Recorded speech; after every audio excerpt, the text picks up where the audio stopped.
Hello guys, this is UniversalGiant, and after a good night's rest, welcome back to Let's Play Pokémon SoulSilver.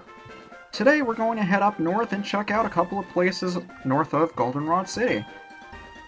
First, the Pokeathlon Dome over to the west over here. I'm only going to be showing off where it is and explaining a little bit of what it is because I can't actually do anything here with the setup I have. And Cameron the photographer! I think this is the first time we've run into him before. He'll take a picture of everybody in your party! A commemorative photo that you can see on your PC whenever you like. Whenever I have the opportunity, I'll talk to him and get the picture. Just for nostalgia's sake. No, I think the Pokeathlon's more than just running. And if we head up north far enough, we'll run into this old man.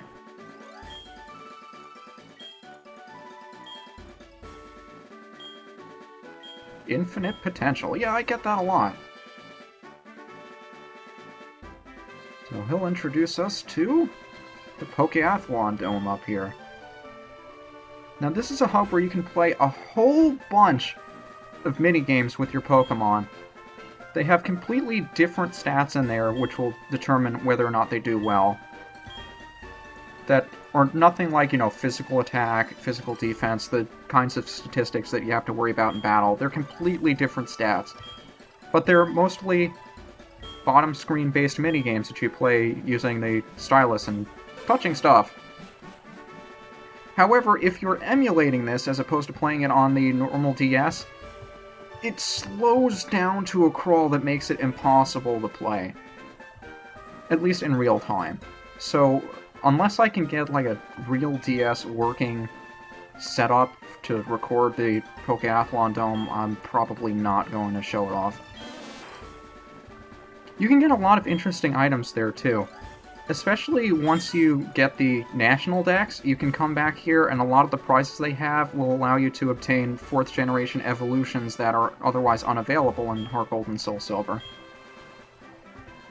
So it's pretty cool. But it's not something that I have the ability to show off quite yet, so if there's a really big outcry for showing them off, I'll see what I can do. Hey, that's a Slowbro, isn't it? Aprijuice. The only other use for Apricorns in the game. Aprijuice. I hope I'm pronouncing that correctly. Did you say quack? You said wick. I would have been really upset if Slowbro said quack. Oh, we talked to this guy? He's got an Aprijuice stand. We have no idea what it is, so he'll give us the Apriblender. Apriblender? I'm not even going to bother asking if it's being pronounced correctly. I don't care. But what you do with the Apriblender is put your Apricorns in there, walk around with it to shake it up, and depending on how many Apricorns you put in there and how well they mix with the other kinds of Apricorns you put in there, you can give it to your Pokemon and increase their stats. I'm not going to bother with it. I think you can also buy some stuff from him as well, but I'm not going to bother with it because I have nothing to do here. What I am interested in, however, is the national park over to the east here. Now, let's see. Who do I want to go into this with? Who can take a couple of bug hits? Check out their stats. I haven't taken a good look at their stats in a while. I really want to go in with Sleepy so we can paralyze stuff. I could go with Duster, too. I don't know. I'm looking to go in with somebody who's got good physical defense. Yeah, I'll go with Duster. Everybody loves Duster. Because today is Saturday, and that means there's a bug catching contest going on. Use whatever lead Pokemon you have out,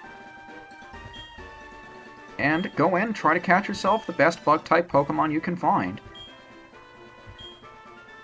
And he gives us 20 Sport Balls, which we use to catch the bug Pokemon. But if we run out of time, automatically ends. 20 minutes. Now, I believe Sport Balls have the same catch rate as a Great Ball, so we'll just be running around here looking for specific Pokemon, just like all of these other dudes are here. And I don't believe the kinds of Pokemon you find in here depend on what type of grass you're in. But you'll find a bunch of interesting bug types like Caterpies, which we haven't yet been able to find because this is SoulSilver and not Heart Gold. But there are two specific Pokemon you'll want to be looking for to maximize your score here. Two bug-type Pokemon that, well, one of them we've seen before, the other one we haven't yet. And I'll be running away from everything until I find the Pokemon that I'm looking for. Now, I believe in order to maximize your score in this contest, you want to try to catch the Pokemon with as much HP and, you know, as fully healthy as possible. Now, here's one of the two I'm actually looking for, Pinsir. And let's see if I get lucky enough on the first ball. Usually not, and this thing's probably going to kick my ass if I don't catch it. But I'll get a really good score if I catch it without harming it. You may have noticed it had the ability Mold Breaker when we came into the battle. Mold Breaker disables, or should I say, penetrates any ability that either reduces the damage or outright negates whatever attack the ability would do. So if I was using a Pokemon that knew Levitate, Mold Breaker would break through it, and I'd be able to be hit by ground-type moves, which is what the ability normally doesn't permit. He also used the move Seismic Toss, which always does damage equal to the level of the user. And there we go, we got ourselves a completely healthy Pinsir. And we actually get to keep this guy! Now, in the bug catching contest, you can only keep one. I'm pretty sure whatever Pokemon you catch is the only one that gets sent back to your PC at the end of the contest. But now that I've already caught the guy I'm looking for, he'll appear on the bottom of the screen as well. I'm ready to retire. No, not retire from LPing, retire from the contest. So let's see how the results turn out. Picnicker Cindy finished third with a Kakuna! You don't get to see its stats, you do get to see how many points it got though. And Bugcatcher Dawn finished second with a Pinsir.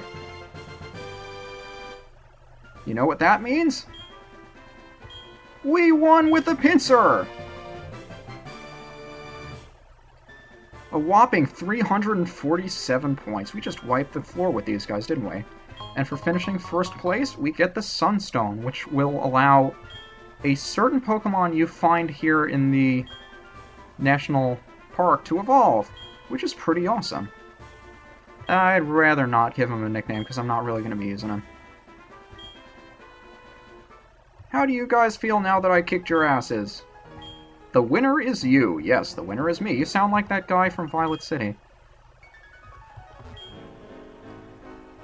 Yeah, the interesting thing about the... Your name's Barry. I read your name as Barry. The interesting thing about the bug catching contest here is after you get the national dex, you can find completely different Pokemon around here. It really is awesome. But there are a couple of other Pokemon we can find around here. I'd actually like to take a quick pit stop and return to the Pokemon Center in Goldenrod City, so I'll meet you guys back here at the National Park after I do that. And back we are in the National Park. Finally we can explore this place as it was intended to be explored. I love the music they did for this place too, really, really nice. And a new addition to Heart Gold and SoulSilver was the Pokewalker, which you could do with that is you could transfer one of your Pokemon over to it and just walk around with it in the real world. And you could level it up, get a bunch of other prizes and things. I am not going to be able to show off what you can do with that in this LP, but it was unique to Heart Gold and SoulSilver, and it's one of the things that I probably should have taken more advantage of when I had the opportunity. I don't know, I'm more of a purist when it comes to these games. I like to just keep everything in-house, so to speak. Talk to this woman over here, female teacher, and she'll give us the Quick Claw, which is a hold item that we can put on any of our Pokemon, and on occasion it may go first regardless of what its base speed is. And she's got a Persian. Do I want anybody to hold the Hold Claw? Quick Claw? Who's got the lowest base speed? It looks like Sleepy's got it. Does Sleepy have anything else to hold on to? No, let's give Sleepy the Quick Claw then. I just love the music here so much. What do you think about the music, Lupus? It's so relaxing and peaceful. I don't blame you for yawning. But there are trainers that we can battle in the grass over here as well. Well, what else did you expect? Oh, look at the cute little Pokemon she's got with her. I can't tell what those are. They look like Bonsly, but there weren't any Bonsly in the second generation games. Another Snubbull! Let's see how well Lupus can do against this thing with his special attack. Intimidate may cut your physical attack, but certainly not your special attack. That's all you had, Beverly? It's a lot of money, though. That's... Wow, I think that's like 20% of the money we have right now. There should be more trainers that give you a lot of money. You want a Marill? Well, if I find one, I could certainly trade one over to you. But there are a couple of Pokemon I want to find in here as well. One in particular that you can find fairly easily during the daytime, but only during the daytime. Sunkern! Arguably the worst Pokemon in the game, has 30 base stats for everything. And if you want to catch one, you can evolve it using the Sunstone that we won in the bug catching contest. I imagine that's what it's there for. You can find Sunkern in other places as well, but this is the place that most people remember being able to find it. I'm staring at you because you stared at me, silly. And another Lass. Oddish, the Pokemon we could have run into in the Ilex Forest if it was nighttime. Simple Grass Poison type. Evolves into its second evolved form using a Leaf Stone. However, you can also evolve it into a new kind of Pokemon here in the second generation. I forget if it loses its poison type when you evolve it or how you evolve it. I want to say you can get it to its other evolved form using the Sunstone. But I'm sure we'll run into it later and I'll address it then. I've always wanted to use one of those also. Cubone! Ground type from the first generation, always has a skull and a bone in its sprite. There are a lot of theories running around about Cubone. None of which I know. I understand it's disappointing. And you want my phone number too. Everybody wants our phone numbers. But I'm not too familiar with any theories about Pokemon or anything. I'm just not that into it, I suppose. I like the games, but that's pretty much it. And a little bit of the card game when I was younger, not so much now. I think my little brother's still into it, though. Raichu! This is a really powerful Pokemon for this point in the game. How the hell did you get one of these? Evolved form of Pikachu. Evolved using a Thunderstone. I really don't want this thing to do me too much damage. Thunderbolt! 95 base power electric move. And I think Pikachu is one of the few Pokemon that actually learns that via level up. But look at the experience we get for beating that thing. I think Lupus is going to want to switch out on the main spot. He's not feeling too well right now, is he? And you give us 1024 as well. You know what, I'll show off what Mom says when she buys you an item. I'm pretty darn sure you don't have to open up the phone to receive her call and get the delivery. Because I didn't before and I got the delivery, but just to show it off, there it is. Who do I want out first? Duster, why not? Let's go with you. How are you enjoying the walk out here, Duster? You did? What'd you find? I don't think he wants to give it to me. That's okay, you can hold on to it. There's one other trainer out here, though.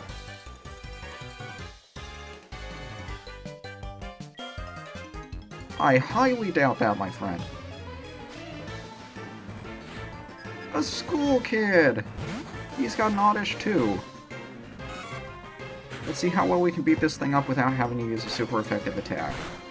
Remember, Duster gets stab on normal moves, so he is still a beast. Even though that oddish was only level 12 anyway. Whatever. Voltorb! We've run into one of these as well. If you hollow out a Voltorb, can you make it into a Pokeball? Is that even relevant? Now here's the move I was afraid Miltank might have used, Rollout. As long as you don't let them build up a combo with that move, using it in succession, it won't be too powerful. But it doubles in strength every time it hits. So be very wary of it. And Duster's level 19 as well. These guys are leveling up pretty quickly. But since he's only a school kid, he only has 300 monies for us. And we can get his phone number as well. Really looking forward to fighting all of these guys later. But before we head out, there are a couple of items we can pick up around the outside of the place here. Yeah, you've been running too much with that Pokewalker, haven't you? There are a couple of things we can find. Over there, we can't necessarily do anything with yet. It won't be until much, much later that we can, and hopefully I'll remember to do that. But here we can find a Soothe Bell, which is a hold item that will allow Pokemon to gain happiness much more quickly if we walk around with it. Now normally I think it takes about 250 or so steps for Pokemon to gain 1 happiness when you're running around with them. But with the Soothe Bell, you gain it twice as quickly. Over here we find TM28 Dig, a fairly powerful ground-type move. And considering most of my Pokemon don't have any ground-type moves, this is very nice to have. But you can also use it as a free escape rope to exit dungeons at any time. Now I'm going to be teaching this to Heracross, because he has the strongest physical attack and this will give him really good type coverage. I'd give it to Crunch if he wasn't already weak to electricity. Doesn't make for a very good matchup. Question is, what do I want to get rid of? I suppose I'll get rid of Endure. Endure is nice to have if you have a move like Reversal that powers up if you have less health. But I don't have that yet. And even if I did, it's not as reliable. So let's move around HCB's moves before I forget to. Since Dig is 80, I'd like to put it up by Headbutt, and that should be fine. Brick Break is still going to be more powerful because he's a fighting type and he gets stab on it. So if we head down here, there's one more item for us to pick up, I'm pretty sure. Should be here somewhere. There we go, full heal. That should about do it for the stuff we can pick up down here, though. Really nice items you can find if you just think to look for them. And there is one lady down there I forgot to talk to, so I'll go run over to her real quick. I just love the music here so much. Maybe walking isn't as easy as you thought. What is this? Notice no ball playing allowed other than Pokeballs.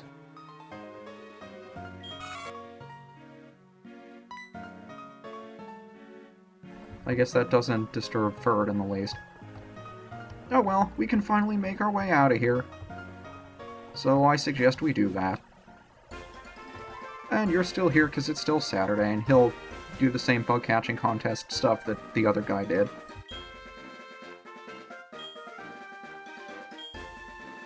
How very true. Not all Pokemon stats are the same. And up here we can find a new type of Apricorn, the blue Apricorn. And a new type of trainer as well. Looking at your sprite, I have a feeling I want to heal up Houndour here. So let's just hit him with a couple of potions. And switch him out to the front. Because I don't want to waste any time, I just want to beat this guy up.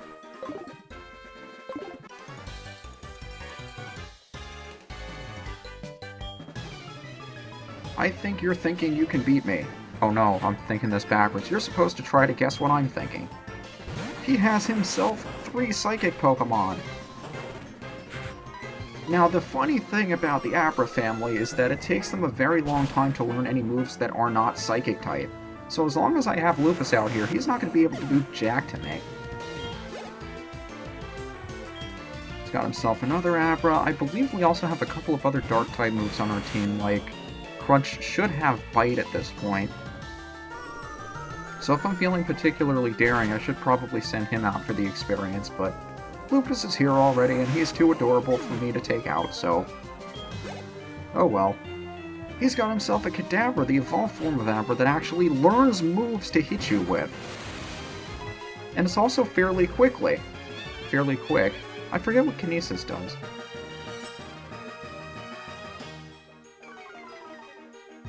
Okay, that was an unnecessarily long animation that served no purpose whatsoever. Goodbye. I don't think that critical hit mattered. But if it did, I'm pretty sure he didn't have anything to hit me with, so I don't really care.